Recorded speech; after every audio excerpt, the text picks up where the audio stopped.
Well, good morning. You just sang the song that is basically the theme of Nahum that we'll be looking at today. What a powerful name it is. What a powerful name it is. Jesus Christ the King. It's when you keep your eyes focused on the King of Kings, the Lord of Lords, you can live in the presence of pure evil and be successful. Because he has overcome that which is evil. He has overcome that which you may think has a stronghold in your life. He breaks it. And that is the message of Nahum.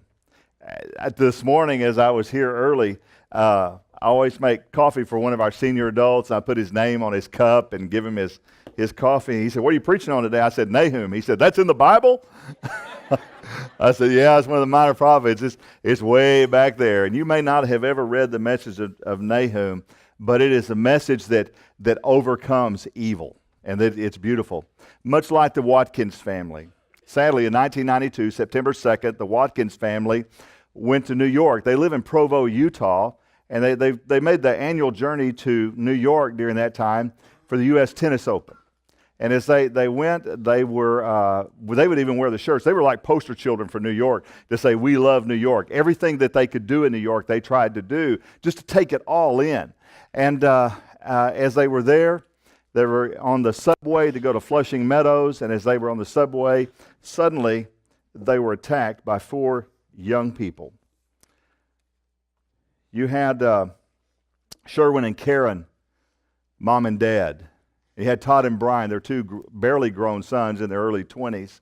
And these 4 young men attacked them. They took a box knife and slashed the back of Sherwin and stole his wallet, and he went to the ground. They pushed Karen, the mom, to the ground, began to kick her in the face, to which Brian leaped to her defense, and as he leapt to her defense, he ran square into a knife and was killed. These 4 tried to go ahead and kill the rest of the family, but were interrupted.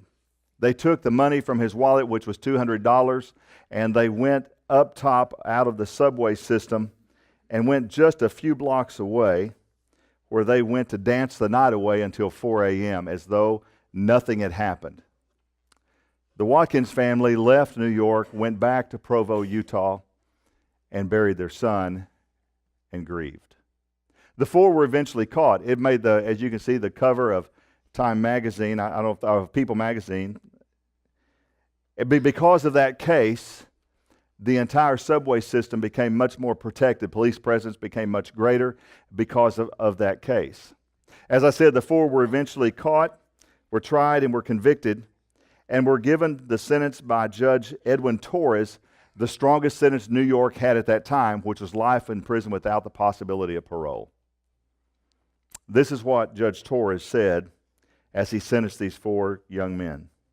He said, "A band of marauders surrounded and pounced upon and killed a boy right in front of his parents, and then stride up the block to Roseland to dance until 4 a.m. as though they had stepped on an insect. These acts were not something that even the devil could conjure up. That cannot go unpunished." And thus they were given the sentence of life in prison without the possibility of parole. As I told you that story, and as you heard the sentencing, was there a part of you that said, "About time. Glad to see they got their punishment. They deserved what they got"? Maybe you felt that way. Well, when you read the book of Nahum, his message is much the same. Nineveh is the town that's going to get it in the neck. This is the town that has oppressed the people of Israel, the Israelites, for so long. The Assyrian people, their crown jewel city, Nineveh, and Israel lives in the shadows of it. They can't express themselves in their culture. They can't live the way God asked them to live because of the oppression of the Assyrian people, and especially of the capital city, Nineveh. You see, Nahum said that Nineveh would fall. That was his prophecy. And Nineveh did fall in about 612. And 612 BC, and when it did fall, you understand that Nahum was a contemporary, lived at the same time as people like Jeremiah and Zephaniah and Habakkuk. He was right in there about the same time. You see, this was during the time of exile. Exile means I no longer get to live in my country because I've been overrun by another country. And so I don't get to live by my rules. I don't get to live by my culture. I have to live by their culture and their rules. And I only have freedom as they grant it, and they don't grant much freedom. And that's how Israel was living. And yet, bursting onto the scene, God raises up this minor prophet. Remember, minor prophets are only called minor because their books are short. Nahum is 3 chapters long. It's just a minor prophet with a major message. That's why we call it major on the minor. And he burst on the scene, and Nahum, his name, means comfort or comforter. And God sends a comforter to a people who are living in agony. And so today, I'm going to ask you 3 questions, and these questions, I'm going to ask them repeatedly. They're going to carry us through our time today, okay? 3 questions are this. Does evil seem to be winning? Second question, is my faith working? And the third question, do I want to keep going? Why is it that there seems to be so much evil? Why is it that the good guy always seems to take it in the neck and the bad guy always seems to overcome? Why is it that those who live outside of God's word and God's principles and God's ways always seem to get the upper hand? Why is that? Why is it that evil seems to be winning? And why is it that my faith doesn't seem to be working, or at best just seems a little crippled? That it just doesn't seem as effective as I want it to be, as I know it can be? Why do I feel that way? And in the light of that, do I really want to keep going? Do I really want to keep living this Christian life? Do I really want to live by the principles of the Christ follower when I keep getting shoved down, when I keep living in the presence of pure evil? Do I really want to keep going and living for Christ? Why is evil allowed to permit in our world? These minor prophets spoke for 450 years. All 12 of them encapsulated 450 years. Malachi, who we'll look at in a couple of weeks, Malachi is the last minor prophet to speak. When he says his last word, there is silence for another 400 years, and then suddenly Jesus burst onto the scene. Great hope. Great promise. Through the minor prophets, their message was always strong. Their message was always in your face. I kind of believe when you take a gift inventory for the minor prophets, the gift of mercy was never there. It was not prevalent. They did not have a gift of mercy. They had a gift from God that said, you speak the truth, and though it may be painful, these people, my people, need to hear the truth, and you speak it as bluntly as you can. And their message was always the same. Return your hearts back to God, not with your religion, as we looked at last week. Don't tear your garments before God, tear your heart. And let God know that you have a broken heart and return to Him. Because if you don't, God will bring judgment on you. And God may even use an evil country like the Assyrians or like the Babylonians to bring judgment on you, but you must return to God. And if you will return to God, if you do return to God with all of your heart, then God will bring mercy, God will bring comfort, God will bring restoration, and God will be your protection, and God will be your hope, and He will lift you up, and He will cause you to be made well. And that is the message. But it's also a message we need to hear. Because we live in a deluded society that says, I can worship anything, and what is right for me is right, and there are no absolutes, but there are absolutes. This is absolute. This is truth. And our lives must mirror this. If it doesn't mirror God's word, then it's diluted, and anything that's diluted is false. It's a lie. And that's what the enemy loves to do. So, now that I've given you an introduction to Nahum, let me read verse 1. Chapter 1, verse 1. We'll just kind of walk through, not every verse, but just give you an idea of what it says. Nahum 1:1. A prophecy concerning Nineveh, the book of the vision of Nahum the Elkoshite. Who's the book concerning? Nineveh. Nineveh, not Israel. This prophecy is against Nineveh. And so as soon as they hear that, they go, whoo, dodge that bullet. Glad it's not against us. Because pretty much every minor prophet that spoke was speaking to Israel or to Judah. And remember, Israel and Judah, they're all Israelites. Israel's the northern kingdom, Judah's the southern kingdom. But they're all Israelites. And so when they prophesy, they say, whoo, man, I'm glad they're not prophesying to us. But he's giving a strong prophecy against Nineveh. against Nineveh. By the way, does that town sound familiar? Nineveh? Do you remember Nineveh? Do you remember who went to Nineveh? Yeah, Jonah. Not because he wanted a nice vacation spot. No, not at all. Jonah did not want to go to Nineveh. In fact, when God said, Jonah, I want you to go to Nineveh, he said, nope, about face, and went the other direction. And God said, oh, no, you don't. I've got a first-class carrier going to take you to Nineveh. Yes, sir. And a big fish swallowed him and vomited him out on the shores of Nineveh. Yeah, wonderful, wonderful moment in his life. And God said, you're going to go to Nineveh. And then the great revival broke out. Because Jonah walked around the city of Nineveh and in an 8-word message said, in 40 days, Nineveh will fall. And everybody from the king to the lowest pauper repented and turned their hearts back toward God. And now 150 years later, Nahum shows up. It's now been 150 years. You got to kind of ask the question, what happened to the revival? I mean, 150 years, it was a sweeping revival through Nineveh. I mean, everyone changed. No one was left unchanged. And now it's gone back to evil. What happened? Same thing that happens with us. Oh, I was really strong for God last week. I'm not sure how I drifted away this week. We all live there, don't we? We all live there. We live much like Paul that says, I know what's right, but I continue to do what's wrong, and it frustrates me so much. And I want to do what's right, but I keep doing what's wrong. It's interesting to me that the name Nahum means comfort, comforter. God is sending Nahum, comforter, to his people. We don't know much about Nahum, other than he was from the city of Elkosh. What we do know is this, that Nahum, that city of Elkosh, they think is current-day Capernaum. And when you look at Capernaum, it's a significant city because that was Peter's hometown. It was also where Jesus lived for a significant period of time. But when you break down the name Capernaum, it's Caper Nahum. Caper Nahum. Capernaum means village. Nahum, comforter, village of the comforter. And so they think that Nahum may have been from Capernaum. It was current day. It's where he may have grown up. So we come back to our questions. I'm going to repeat these numerous times. Does evil seem to be winning? Is my faith working? Do I really want to keep going in the light of all of that? Do I want to keep living this thing we call the Christian life? Verse 2. The Lord is a jealous and avenging God. The Lord takes vengeance and is filled with wrath.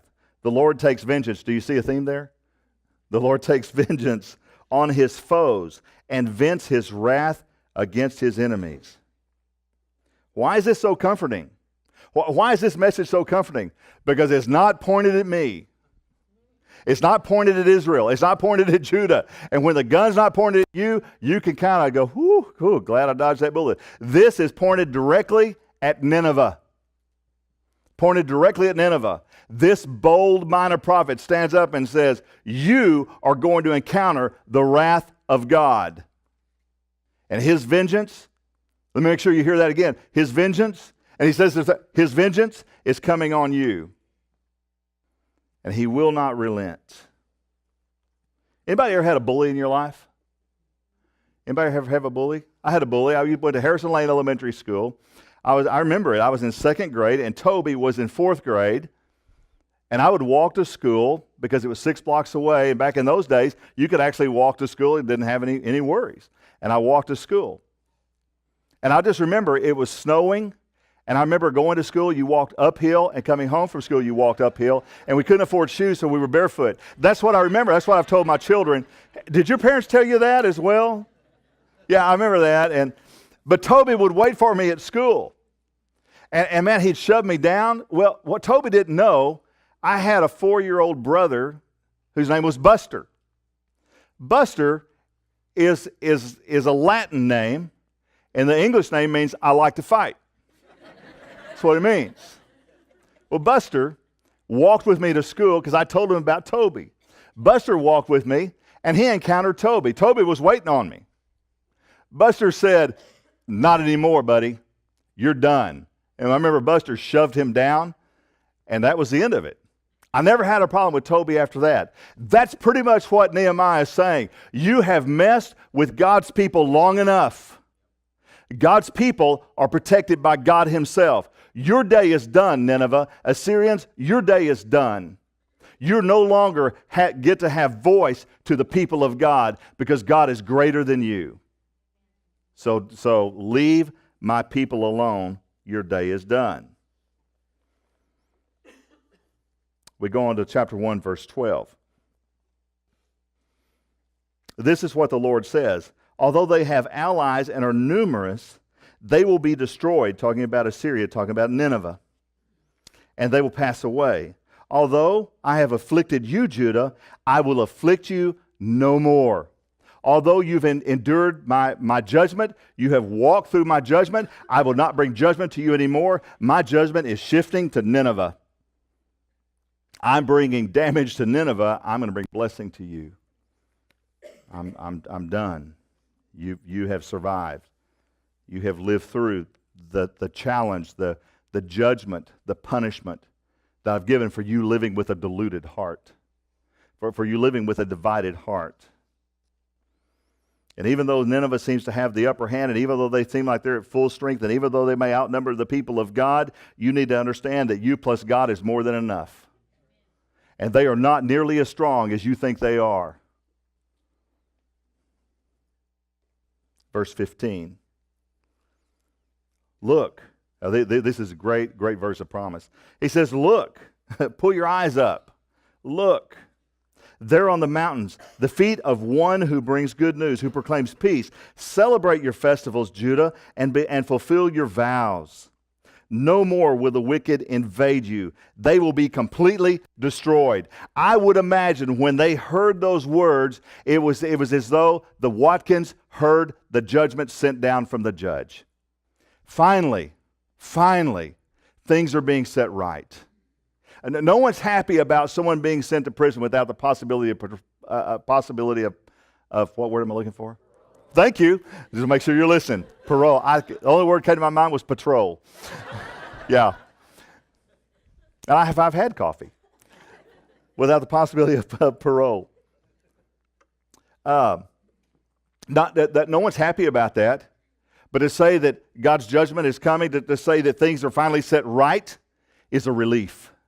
It's a relief. And you can almost hear, and almost see Israel leaning in and saying, oh, finally, some good news. Church, one of the most difficult places to be and one of the best places to be is in the waiting room of a hospital. Because when you're in the waiting room of the hospital, everybody's the same. No one's pulling against anyone, and every time, have you ever noticed this? If you've been in the waiting room of a hospital, every time someone comes in and scrubs, what does everybody do? Is it news for me? Is it news for me? And no one wants to hear bad news. Everyone wants to hear good news. Everyone wants to hear surgery went well. We got everything we needed to get. Everything went well. And you can almost hear a sigh of relief. Not just from the family that received the news, but from everyone in the waiting room. That's what it is here.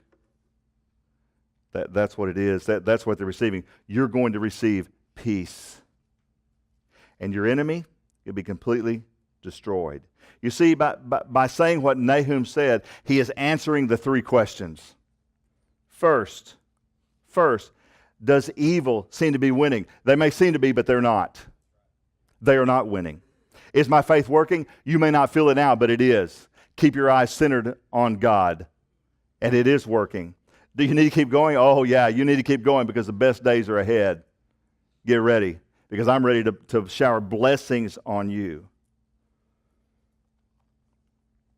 So keep on going. Nahum answered the three questions with great hope because God is faithful to his people and God is faithful to you. The same message applies to you. Chapter 2, verse 2. The Lord will restore the splendor of Jacob. In other words, the Lord will restore it back to the good old days. The days that you remember so well, the days that you tell your children when Israel was great, to the days of Jacob, like the splendor of Israel. Though destroyers have laid them waste and have ruined their vines. Though things seem like they're desolate now, though things seem like they're terrible, God saying, I'm going to restore you to the days that you just dream about. All those legends you talk about of the days of Jacob, I'm bringing you back to those days. Going to relive those days, and you're going to be living those. Does evil seem to be winning? No. Is my faith working? Yes. Hang on. Do I want to keep going? You need to. And here's why. Verses 3 through 5. This gets even better. He talks about the Assyrian people. The shields of the soldiers are red. The warriors are clad scarlet, or in scarlet. The metal of the chariots flash on the day, and they are made ready. The spears of juniper are brandished. The chariots storm through the streets, rushing back and forth through the squares. They look like flaming torches. They dart about like lightning. Nineveh sums her picked troops, yet they stumble on their way. Hear the last sentence? Yet they stumble on their way. They think they have all the power. They have the troops that seem invincible. They have the chariots that flash like lightning. They have the spears made of juniper that are ready to go. They have the best troops. They have the most power. But they stumble on their way. They're not nearly as strong as they think, and they are nowhere close to God. They don't have a chance. They think they do. They may look awesome, but they're not. Then Nahum, after he says that, starts to talk a little smack. Talks a little smack here. Look at the next verse, verse 7, or to verse 7. Nineveh is in ruins. He's forecasting that. He's prophesying that. Who will mourn for her? Where can I find anyone to comfort you? When Israel heard that, they had to chuckle a little bit. You know why? Do you remember what the name Nahum means? It means comfort. So, if you read it like they would have read it, Nineveh is in ruins. Who will mourn for you? Where can I find anyone to Nahum you? There is no Nahum coming for you. There is no comfort coming for you, Nineveh. You're going to face destruction because you have been bullying the children of God. And their hearts have returned to God, and God has punished them, and now His wrath is turned to you, and there is not going to be any Nahum for you. God's not going to send comfort to you. You're going to be destroyed. Therein is the book of Nahum. That is his prophecy in a nutshell. So what does that have to say for us today? Because it's a short book, I have 2 points. Okay? Are you ready? Because, I still believe this. If you can't take God's word and apply it to your life, what good is that word? We don't want just a history book. We want a book that applies to our lives and causes us to live differently. And the truths are there. The message of Nahum for you and for me today. First, our security, your security is found in God alone. Your security is found in God alone. Psalm 12 verse 8 says, on every side the wicked proud, and vileness is exalted among humankind. That just described Assyria. That described Nineveh, its capital city. You see, Nineveh was feeling very, very proud of themselves. They were exalted among every nation because they intimidated every nation. They were more powerful than every nation. And they relied on their military forces to provide that. Isn't it true when you feel like you're strong enough, you just feel pretty good about yourself, you feel like you're in a good place? And it takes one event to bring you down. It takes one event to kind of shake your security. And that security is short-lived. Isn't it true when things are going well in our lives, we tend to have this false sense of security? We do. We do. And suddenly something rocks our world. He said it of Assyria, of Nineveh, that though they had the military force, though they looked like they were very strong, yet they stumble. They stumble. You can't trust your 401k. You can't trust the job you have. You can't put your trust in just anything in this world. Your eyes must be fixed on God, which brings us to the second. In the presence of evil, focus on God. In the presence of evil, focus on God. That's where your true focus must be. Why? John 17, verse 14, Jesus said this, I have given them your word, and the world hates them because they do not belong to the world, just as I don't belong to the world. I am not asking you to take them out of the world, but to keep them safe from the evil one. You do realize you have an evil one that counters God. You have an evil one that his desire is to cause your eyes to drop down from God to look on the problems you're in. If he can get you to focus on the problems you're in rather than the God that's over the problems that you have, then suddenly he's won the victory. Why? Because he's a liar and he's a thief. And he does everything to rob you of the joy that God provides you. He does everything to rob you of the security that God provides you. He has lost and he doesn't know it. He's already lost. And in a few weeks, we'll celebrate that. In a few weeks, we celebrate Resurrection Day, Easter. He's already lost. John 8, verses 44. He, referring to Satan, has always hated the truth, because there is no truth in him. When he lies, it is consistent with his character, for he is the liar and the father of lies. But he makes it look like truth. I mean, there may be a smidgen of truth in it, but there's lies connected to it. And truth connected with a lie is a lie. It's just a convincing lie.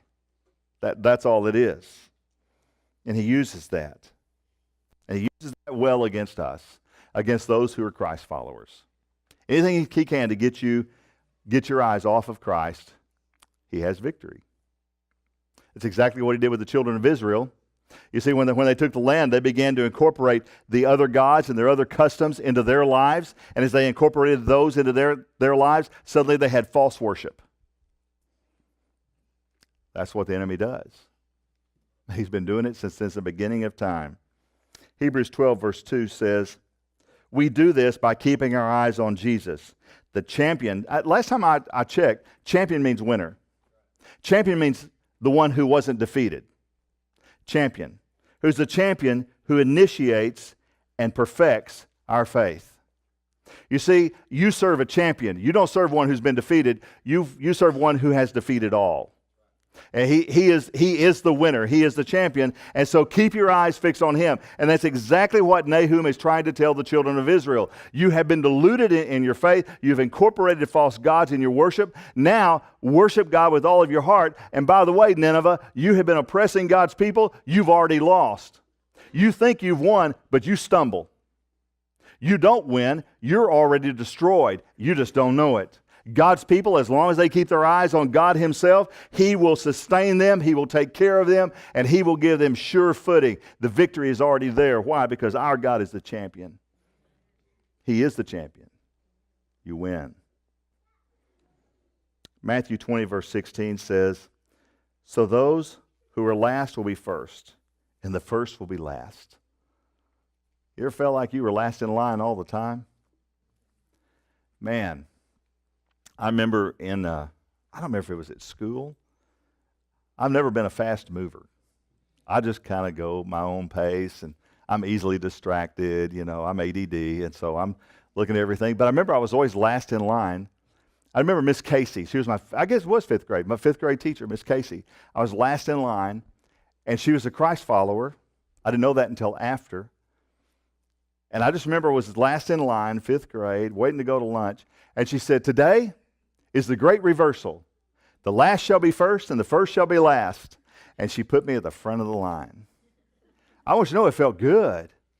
I didn't know there was that kind of food in the cafeteria because I was always last. I got the leftovers. I didn't know they had good stuff because I always got the leftovers. But God is going to provide the great reversal. The last will be first, and the first will be last. Assyria, Nineveh, thinks you're first. You're not. You're last. Why? Because we serve a God that's the champion. And he says, you think you're last? You're not. You're first.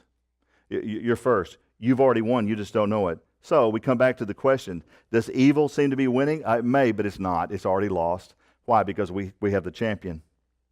Is my faith working? Hang on. Yes, it is. Stay the course. Keep your eyes fixed on God, and you will see it is working. Do I want to keep going? Absolutely, because the best is yet to come. Hang in there, because the best is yet to come. Two simple answers to those questions. One, evil is not winning, it's already lost, and my faith is already set in Jesus Christ. So yes, my faith is working, and he causes me to want to keep going because my faith is centered on him. My eyes are clearly glued to him. So I do want to keep going. Always do. But how do I know God's promises are true? How do I know what he said here is true? I'll tell you how. Get a map. Just get a map and pick up the map and try to find Nineveh. Just try to find Nineveh. It does not exist. Look at the same map and try to find Israel. It's still there. God's promises are true. God's promises are right. He is the champion. The key is, will you fix your eyes on him? Will your heart be fully attached to him? Or are you going to take the things of this world to say, oh, I've just got to get ahead. Oh, I've just got to get the advancement. Oh, I just got to have nice things. And we incorporate all the evil things of this world in our lives to think that happened. I'm not saying that God doesn't want you to have those, but you can have those if you be fully devoted to him. He will give you the advancement. He will let you have nice things, and he will make sure that your feet are on solid ground. God always does that to his children. Why? Because he loves you. He's crazy about you. Did you know your picture's on his refrigerator? Did you know that? If God had a wallet, which I just think he does, he has a wallet like my granddad had. It had one of those picture things inside that was accordion type deal, and when he opened it up, all the pictures of his kids and grandkids just fell out. They were just all straight out. He said, hey, there's Carrie right there. There's Carrie right there. You realize God, when he opens his wallet, your picture's front and center. He says, that's my child. I love my child. Love my child. Yeah, you've already won.